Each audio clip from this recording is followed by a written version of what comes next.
Yeni bir videodan herkese tekrardan selamun aleyküm. Bugünkü videomuzda da yine gündemdeki gelişmeleri sizlere aktarmaya devam edeceğim.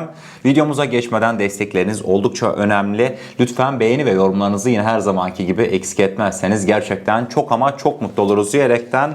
Kıymetli dostlar, normalde biliyorum bugünkü video saatimiz birazcık gecikmiş olabilir. Normalde bugün video çekemeyecektim. Bunun sebebi ise sabah bir uyandım. Boğazımda bir ağrı, hasta olmuşum. Fakat kıymetli dostlar, saat böyle 2-3 olduğu anda karşıma öyle haberler çıktı ki içimden dedim ki ulan Kaan dedim, bunları sen dedim konu belli de paylaşmazsan, video çekmezsen gözüne gece uyku girmez dedim. Yani hastalık bir yere kadar, çünkü öyle açıklamalar var ki şimdi hep birlikte göreceğiz. Oturduk videonun başına, bundan dolayı birazcık ilerleyen saatlerde karşınıza çıkmış olabilirim. Lütfen af buyurun diyorum ve o zaman daha fazla heyecanlandırmadan bugünkü ilk konu başlığımıza geldiğimizde Fahrettin Öztürk. Kendisi TUSAŞ Yönetim Kurulu üyesidir. Çok önemli açıklamalar yaptı. Milli Muharip uçağımız Kaan'a ilişkin ve devamında da Anka 3'e değindi. O açıklamalar bayağı bir efsaneydi. İsterseniz detaylar bir karşımıza gelsin. TUSAŞ'ta neler yaşanıyor hep birlikte öğrenelim. TUSAŞ Genel Müdür Yardımcısı Profesör Doktor Fahrettin Öztürk'ün yapmış olduğu açıklamalarından öne çıkan detayları kenara köşeye not etmiştim. Onları sizlerle paylaşacağım. Hazırsanız başlıyorum. Fahrettin Öztürk dedi ki Kaan'ın ikinci prototipinin üretimine başlandı. Parçalar üretiliyor. Prototipler olgunlaştıktan sonra seri üretime geçilir. Bu prototiplerin sayısı 8'e kadar çıkacak. Şimdi aynı zamanda 20 adet Kaan'ı nasıl üretirim onun altyapısını hazırlıyoruz. Ekosistem kuruyoruz. Her türlü risk için tedarik zinciri kurguluyoruz. Uçağı bitirirsiniz ancak iyi bir tedarik zinciri kuramazsanız seri üretemezsiniz. İstenen rakam ve fiyatlara ulaşamazsınız. Bunların hepsini düşünüyoruz. İleride binlerce firma bu ekosistemde yer alacak dedi. Akabinde ise Fahrettin Öztürk o can alıcı açıklamalarını yaptı. Hani içimizden maşallah dediğimiz açıklamalardı bunlar. Fahrettin Öztürk dedi ki çok değil, bundan 10-15 yıl önce bir Heron almak için ne kadar uğraşıyorduk. Şimdi dünya bizden ürün almak için sırada bekliyor. Hasat zamanı geldi. Şimdi ürün alma vaktidir. Özellikle Anka 3 var ki görüntüsü bile düşmana korku salıyor. Geldiğini gören olmayacak, gittiğini ise duymayan kalmayacak diye Fahrettin Öztürk efsane açıklamalarını sonlandırmıştı. Geldiğini gören olmayacak, gittiğini ise duymayan kalmayacak. Abo. Maşallah şu açıklamadaki klaslığa, o güzelliğe bakar mısınız? Yani sessiz işini görecek Anka 3, daha sonrasında ise öyle bir tahribat yaratacak ki operasyon çektiği bölgede, buraya Anka 3 geldi diye operasyon yapılan bölgede hakkında konuşulacak demiş. Özellikle de Anka 3, hani ben sürekli derdim ya bu Anka 3'ün tasarımı bir başka diye. Gerçekten de yani açıklamalardan da göreceğiniz üzere TUSAŞ Yönetim Kurulu'nu da Anka 3 yine benim gibi aynı şekilde etkilemiş. Dedim ya hani 21 Şubat bizim için bir milattı. Artık Şampiyonlar Ligi'ne geçtik diye. Bu açıklamalar tam da Şampiyonlar Ligi grubun birinci sırasındaki ülkeye yakışan açıklamalardı. Bitti mi? Bitmedi kıymetli dostlar. Bugünkü ikinci konu başlığımıza geldiğimizde bir başka müjde de Aselsan'dan geldi. Ahmet Akyol. Ahmet Akyol da yine şu son günlerde ultiyi açtı. Ahmet Başkan yine gerçekten de gündeme bomba gibi düşecek açıklamalarda bulundu. Özellikle de hava savunma sistemleri hakkında konuştu Ahmet Akyol. Detaylar bir karşımıza gelsin. Müjdelere hazırlıklı olun. Aselsan Genel Müdürü Ahmet Akyol dedi ki siper ile uzun menzil yüksek irtifa hava savunmayı da envantere kazandırmayı sağlamış olacağız. Aselsan, TÜBİTAK, Roketsan ve binlerce KOBİ'nin katkıları ile Türkiye bu seviyeye geldi hava savunma sistemlerinde. Devletimizin liderliğinde uçtan uca hava savunma katmanını 2024'te tamamlamış olacağız. Siper Blok 2 ve Siper Blok 3 var. Hibrit hava savunma dediğimiz GÜRS sistemimiz de var. Onda da önemli aşamalara geçtik dedi. Hemen devamında ise Ahmet Akyol yine o efsanevi açıklamalarının bir benzerini yaparaktan radarlarda Aselsan olarak olağanüstü performans ve başarı sağladık. Hava savunma sistemleri için geliştirdiğimiz radarlarla Türkiye'nin üzerinden geçen Alper Gezer Avcı'nın vardığı ISS'i tespit ettik diye açıklamalarını sonlandırmıştı Ahmet Akyol. Şimdi bir dakika, ben mi yanlış duydum, ben mi yanlış gördüm diye eminim ki sizlere aktarmış olduğum o son cümleyi ben de en az birkaç kere sosyal medyada gördüm. Tekrar gözümü sildim baktım. Ya dedim ne diyoruz biz ya? Yani hava savunma sistemi radarından ISS, yani uzay aracını tespit edebilmişiz. Aselsan Genel Müdürü bu açıklamayı yapıyor.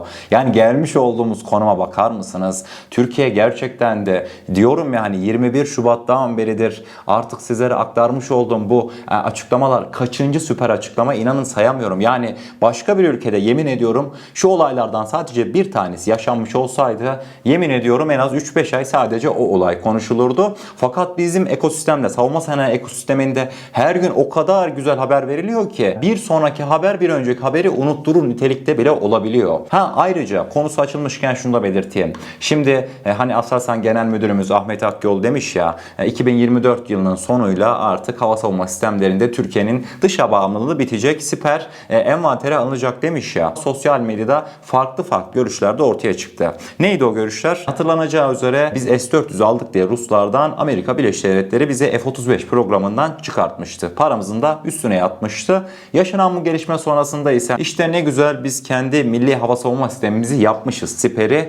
Bundan sonraki süreçte de madem siperimiz var, elimizde milli hava savunma sistemimiz var, S-400'leri ya Nahçıvan'a veyahut da Kuzey Kıbrıs Türk Cumhuriyeti'ne devredelim, verelim. Daha sonrasında ise Türkiye olarak çıkarılmış olduğumuz F-35 projesine geri dönelim diye bazı tartışmalar başladı. Fakat ben bu tartışmalara pek katılmadığımı belirtmek istiyorum. Bu konuya dair yorumlarınızı da aşağıya bırakabilirsiniz. Yani F-35 mi kaldı? Allah için yani şu an bizim tek odak noktamız Allah'ın izniyle milli muharip uçağımız Adaşım Kaan. Devir, nakil işlemleri falan bilmiyorum ama bana pek gerçekçi gelmiyor. Yani devredilmesine mevzu o değil. Düşünsenize Kıbrıs'a şöyle S-400'ü koyduğumuzu falan. Avrupa gerçekten de deliye döner. Orası ayrı bir muhabbet. Ama yani kıymetli dostlar, F-35 projesine girmek sorun bakalım bizim için cazip mi?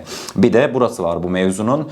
Bundan dolayı bilmiyorum ama benim görüşlerim bu konuya dair bu şekildedir diyorum ve akabinde bugünkü 3. konu başlığımıza geldiğimizde sosyal medya haberlerimize gelmiş oluyoruz. Yine sizler için birbirinden önemli, birbirinden dikkat çekici gelişmeleri bir güzel yorumladım.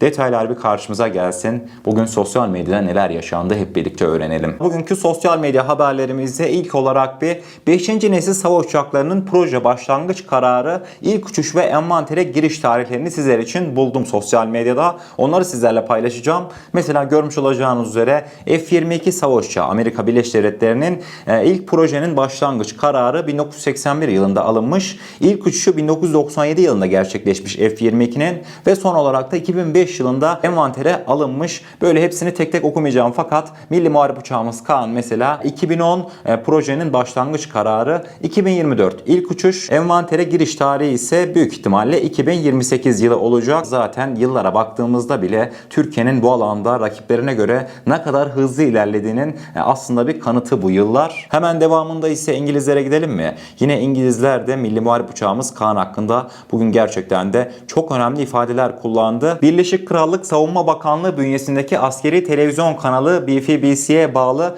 Forges haber sayfası milli muharip uçağımız Kaan hakkında dedi ki F-35 yok, sorun yok. Türkiye'nin 5. nesil savaş uçağı kalkış yaptı.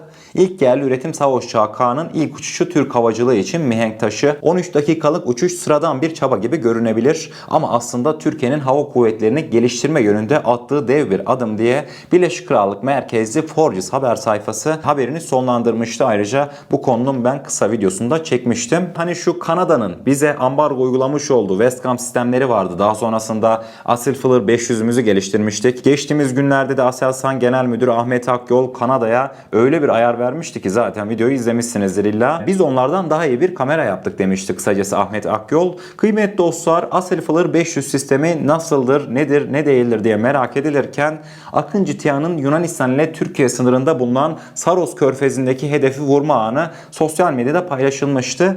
Atış Aselsan tarafından yerli imkanlar ile geliştirilen Asil Fılır 500 sistemiyle icra edilmişti. Atış esnasında ise bir MAMLE ile 2 MAMT kullanılmıştı. Asil Fılır 500'ün görüntü kalitesi havacılık standartlarının çok ama çok üstünde. Bunu kesinlikle söyleyebilirim. Aslında bu atışla birlikte Kanada'nın kamerada uyguladığı ambargo da egale edilmiş oldu. Burada mesela görmüş olacağınız üzere ince de bir ayrıntı vardı. Asil Fılır 500 yazıyor yukarıda. Onun altında ise köklerden göklere. Yani ayarı vermeyi de unutmamış mühendislerimiz. Ama şunu belirtmek isterim. Yani şu görüntü kalitesi gerçekten de muazzam. Yani şu görüntüye bakıp da duygulanmayan gerçekten de kendisine bu ülkenin vatandaşı veyahut da bu ülkeye gönül bağıyla bağlıyım demesin. Bugünkü sosyal medya haberlerimizin son kısmında ise Karadeniz'de yaşanılan ilginç ama önemli bir gelişmeye gideceğiz. Kıymetli dostlar, dostlar, bu görmüş olduğunuz haritadaki gemi Rusya bayraklı 2 tane gemi. Bir tanesinin ismi Lady Maria, diğeri ise Baltic Leader. Kıymetli dostlar, bu iki geminin özelliği şu. Bileceğiniz üzere Ukrayna Rusya arasında savaş devam ediyor. Özellikle de Ukraynalılar şu son dönemde SİDA alanında gerçekten de harikulade işler çıkartıyorlar. Yani silahlı insansız deniz araçlarıyla öyle bir dalış gerçekleştiriyorlar ki gerçekten hani Rus Karadeniz filosu gerçekten de çok ağır tahribat aldı bu saldırılardan. Tabi Ruslar da kendi kargo gemilerini bu saldırılardan korumak için bir ülkeye sığınıyor desem o ülke hangisidir kıymetli dostlar? Dünyada ne zaman bir ülkenin başı sıkışsa sığınmış oldu veyahut da hemen devreye sokmak istediği ülke. Türkiye, tahminleriniz doğru. Görmüş olacağınız üzere normal şartlarda Türk boğazlarından çıkan Rus kargo gemilerinin izleyeceği normal beklenen rota kırmızı şekilde belirtilmiş, kırmızı çizgiyle. Fakat Ruslar yani olabildiğince Türk kıyılarından giderekten Rusya'daki limanına yanaşmak istiyor. Bunun sebebi ise adamlar uluslararası suya güvenmiyor. Fakat Türk Deniz Kuvvetleri'nin korumuş olduğu Türk karasularında güvenle yol alabileceklerine güveniyorlar. Yani kıymetli dostlar, uluslararası sularda bizi kimse koruyamaz ama Türk Deniz Kuvvetleri kendi sularına kimseyi sokmaz. Burada rahatız diye bu şekilde Ruslar bir hamle yapmıştı. Tabi burada Ukraynalılar yani göz göre göre gelip de Türk karasularına girip Rusların kargo gemilerine bir saldırı gerçekleştiremez. Bu da açık bir şekilde ortada. Fakat dikkat çekici bir gelişmeydi. Evet kıymetli dostlar, bugün de elimden geldiğince, dilim döndüğünce sizlerle sosyal medya haberlerimizi paylaştık. Birazcık rahatsızdım. Kusura bakmayın. Sürçülisan ettiysek affola. Ne diyelim? Eğer kanalımıza ilk defa gelmekteyseniz kanalımıza abone olabilirsiniz. Videomuza gerçekten beğenmişseniz aşağıda bulunan beğen butonuna basarsanız bizleri oldukça mutlu edersiniz. O zaman ne diyelim? Kendinize çok iyi bakın. Allah'a emanet olun. Her şey istediğiniz gibi olsun. Sağlıcakla.